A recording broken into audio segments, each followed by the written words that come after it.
Bonjour les amis, alors je suis ravi de vous retrouver, pour cette vidéo parce que comme vous le savez, Pluton rentre en Verseau et j'ai déjà fait plusieurs vidéos. Alors là, j'enregistre cette vidéo sur la mi-janvier, aux alentours du 18. Et ce qui est exceptionnel, là, ce qui me permet un peu d'être un peu positif dans cette vidéo, c'est de parler justement de ce grand transit de Pluton en Verseau dont tous les astrologues parlent.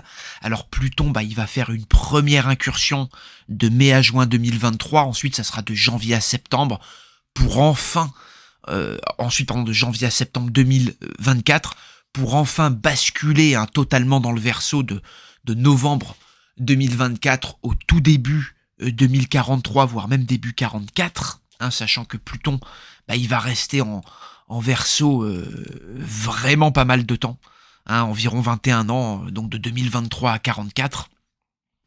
On a d'ailleurs parlé des conséquences, que ça serait sûrement une quatrième révolution technologique, donc je vous invite et je vous renvoie aux vidéos qui ont été faites à ce sujet. Et là, c'est vrai que je suis content de parler un peu de choses positives, de parler un peu de ces arrivées, de ces avancées technologiques. Alors, je vais commencer quand même avec le chat GPT, qui apparemment serait un moteur de recherche basé sur l'intelligence artificielle qui va détrôner Google. Alors dans quelques mois, il se peut, d'ici un an et demi, alors peut-être que ça va déjà commencer pour beaucoup d'entre vous, et que ça va prendre sur la masse d'ici 2024, voire le début 2025, une fois que Pluton se sera vraiment bien installé dans ce signe du Verseau. On rappelle qu'un tel passage est très rare, ça arrive tous les 250 ans environ. Pluton, la dernière fois qu'il a été en Verseau, c'est sur la fin du XVIIIe siècle. On a inventé la mulgénie, cette machine à filer. C'est là où aussi on a découvert la conserve pour conserver les aliments. Il y a eu des révolutions évidemment politiques et géopolitiques de partout qui ont amené justement à la libération des hommes et à plus de liberté dans le monde. On espère justement que ce transit va être très très stimulant justement pour les libertés humaines. Et donc là, ce qui est intéressant avec ce chat GPT, ce moteur de recherche un peu au nom abstrait, mais c'est qu'on peut justement, on rentre dans une ère où apparemment maintenant on va discuter avec le moteur de recherche. C'est plus, on va plus taper acheter ça, mais qu'est-ce que tu me conseillerais d'acheter, ou je cherche à acheter ça, quelle est ta meilleure option. On rentre vraiment dans une conversation de un peu d'égal à égal avec notre bot, en fait, avec un espèce de robot d'intelligence artificielle qui est le moteur de recherche et qui lui est connecté, alors par internet apparemment, à une espèce de base de données, et qu'il a lui-même sa manière de penser. Alors c'est un truc assez impressionnant, et je crois que ça aurait été développé, alors si je dis pas de bêtises, mais à vérifier, par Elon Musk. Donc c'est un gros truc, il y a du gros monde derrière, ça a l'air très solide. Et aussi je voulais rajouter que Google quand même risque de réagir, parce que derrière Google a un projet. Alors je sais pas si vous connaissez ce projet de Google, dans l'intelligence artificielle. J'en avais déjà parlé depuis un long moment. Il y a le fameux DeepMind. Je sais pas si vous connaissez cette entreprise spécialisée dans l'intelligence artificielle qui appartient à Google. Et dans le Deep, on a l'idée de profondeur. Et c'est vrai que Pluton véhicule l'idée de profondeur. On en a déjà parlé, je vous renvoie aux vidéos en fin de cette vidéo, vous pourrez regarder, mais vraiment toutes les symboliques de Pluton sont connues, et on a notamment la symbolique de profondeur, des profondeurs. Et c'est vrai que DeepMind, c'est cette espèce d'intelligence artificielle de Google qui a spécialisé un programme de jeu de Go qui s'appelle AlphaGo, avec AlphaFold, des espèces de logiciels qui permettent de prédire des choses vraiment très très poussées. Et n'oublions pas qu'il y avait aussi dans les années 90 le Deep Blue d'IBM, qui avait été spécialisé dans le jeu d'échecs, un super ordinateur. Alors regardons si on va pas revenir justement dans une nouvelle révolution de super ordi, avec l'arrivée et l'entrée qui se fait de plus en plus sentir de Pluton en Verseau. Alors, en restant dans les profondeurs, vous avez dû voir récemment que il y a ce projet maintenant qui arrive de deep mining, mining. Donc c'est vraiment le minage en eau profonde dans les océans profonds, je crois à 5000 mètres, et plus, peut-être même ou un peu moins dans les abysses, donc. Et on envoie des bateaux pour gratter donc et extraire donc des métaux et des minerais du sol marin. Alors évidemment, c'est pas sans conséquence parce que ça peut faire énormément de pollution pour les poissons et autres. Et c'est vrai que cette initiative, elle nous fait penser donc à des nouvelles capacités de forêt, de rentrer dans des nouvelles technologies pour rentrer en profondeur, pour aller dans les profondeurs. Et c'est vrai que c'est pas non plus sans nous faire penser à ce transit de Saturne en Poisson. Hein, Saturne, c'est la mine, le Capricorne, c'est les minerais, c'est la montagne, c'est la roche. Et on sait que le Poisson nous parle des grandes étendues marines et des océans, et Neptune, la planète qui gouverne le Poisson, elle nous parle des grands océans, c'est Poséidon, le dieu des océans. Et là on a donc Saturne, vous voyez, qui a tendance à extraire le minerai, le type avec sa faux qui va dans la montagne pour prendre le charbon, pour prendre la pierre, pour construire. Et ben là on a cette idée, vous voyez, de Saturne en Poisson qui vient créer, pour moi, hein, selon moi, hein, comme manière de l'interpréter, et Pluton en Verseau amène, vous voyez, cette nouvelle pratique qui peut justement se répandre et qui peut avoir évidemment ses conséquences positives en termes d'approvisionnement, mais attention quand même en termes d'écologie, parce qu'on nous vend l'écologie à tout va toute la journée. Mais c'est là peut-être aussi un peu les contradictions de tels aspects. Quand on a des mouvements planétaires si forts et des incohérences, voilà, ça peut les pousser. Et là, évidemment, ça sera pas sans amener, je pense, des remises en question par rapport à toutes ces pratiques. L'imprimante 3D et là a pris une tournure très importante. Alors là, on voit depuis la fin 2021, je crois, début 2022, on a des imprimantes 3D qui sont de plus en plus précises pour imprimer du métal et des matériaux qu'on ne pouvait pas faire encore il y a quelques années.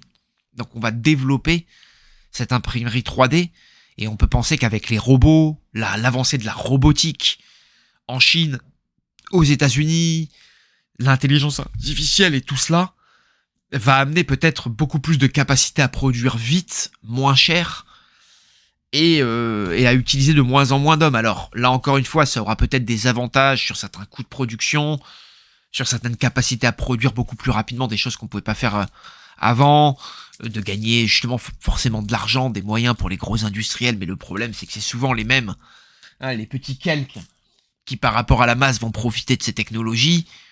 Alors même si nous on aura peut-être des robots qui vont arriver dans les 10-15 prochaines années à la maison, qu'on va de plus en plus être assisté par la robotique, mais attention pour l'emploi aussi, parce que ça peut avoir des conséquences catastrophiques. On voit déjà les caissières dans les supermarchés qui disparaissent, de plus en plus de caisses automatiques, de choses qui se font toutes seules en automatique, en distance, en Wi-Fi, la reconnaissance faciale, la reconnaissance satellite aussi.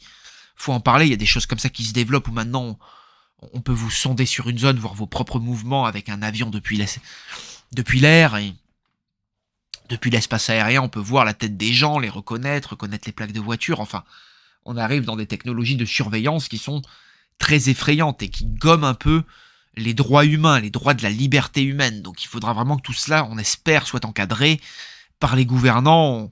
On espère vraiment, donc on met aussi ici des alertes.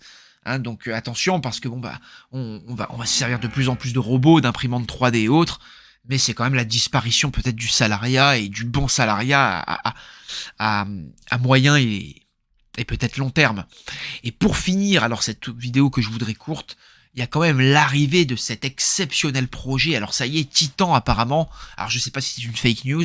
Je vous avoue, j'ai pas fait non plus des masses de recherches, mais je sais que Apple investirait dans un projet colossal, hein, qu'il a lui-même nommé le projet Titan. Hein, donc c'est pas un nom qui tombe au hasard. Et ce projet Titan finalement apparemment serait des voitures électriques. Alors aussi, n'oublions pas qu'on a Google, hein, qui depuis longtemps veut faire sa voiture électronique, sa voiture voilà qui fonctionne, sa Google Car, comme on dit, voilà, hein, qui est une voiture où on n'a pas besoin de conduire, on rentre dedans. Et alors moi qui voulais changer de voiture, alors peut-être que je vais devoir un peu attendre, parce que là avec le ban du diesel, et c'est vrai que des bagnoles comme l'Apple Car et le projet Titan, donc c'est vrai que ça fait un peu froid dans le dos. Enfin ça amène beaucoup de changements. Alors apparemment Titan c'est pas pour de suite, mais on nous dit que ça devrait rentrer en vraie commercialisation vers 2024 et que peut-être pour tout le monde dans le monde entier, on verrait ça vers 2026. Donc c'est vrai qu'on bascule vraiment là dans une nouvelle ère. Vous avez vu ces caisses, on est vraiment dans l'ère un peu futuriste. Quand on regardait la télé dans les années 80, on s'imaginait avec des voitures comme ça, voilà, qui conduisent tout seuls, des voitures robots. Bah ça y est, là on y est, on rentre vraiment dans quelque chose de nouveau. Alors forcément, des tels changements technologiques, ils sont souvent énormes dans la vie quotidienne des humains, et ça peut amener vraiment Alors on espère justement que grâce à des trouvailles, grâce à un peu plus de possibilités de liberté, on va gagner en liberté, on va gagner en joie de vivre. On voit que l'espace, tout ça va se développer. Ça, c'est très important. Alors j'en parle dans une autre vidéo. Autant l'arrivée de Pluton, va amener beaucoup de nouveautés, autant on va remettre en question, voilà, beaucoup de choses qui sont produites sur ces dernières années. Et j'en reparlerai bientôt dans d'autres vidéos. Je vous invite à suivre. Mais c'est vrai que ce passage de Pluton est très important, et qu'il vient remettre en cause beaucoup de choses, beaucoup de choses sur le plan non seulement technologique, avec, comme on l'a vu, des arrivées éminemment certaines de nouvelles technologies, mais aussi on va remettre en question des nouveautés qu'il y a eu au moment où des planètes sont entrées en Verseau. Donc là, c'est vrai que l'entrée là en 2023 et surtout celle en 2024 vont vraiment amener des bousculements très très forts. On en reparle très bientôt. Si vous n'avez pas commandé des livres, vraiment, donnez-moi un petit coup de main, ça me ferait vraiment plaisir.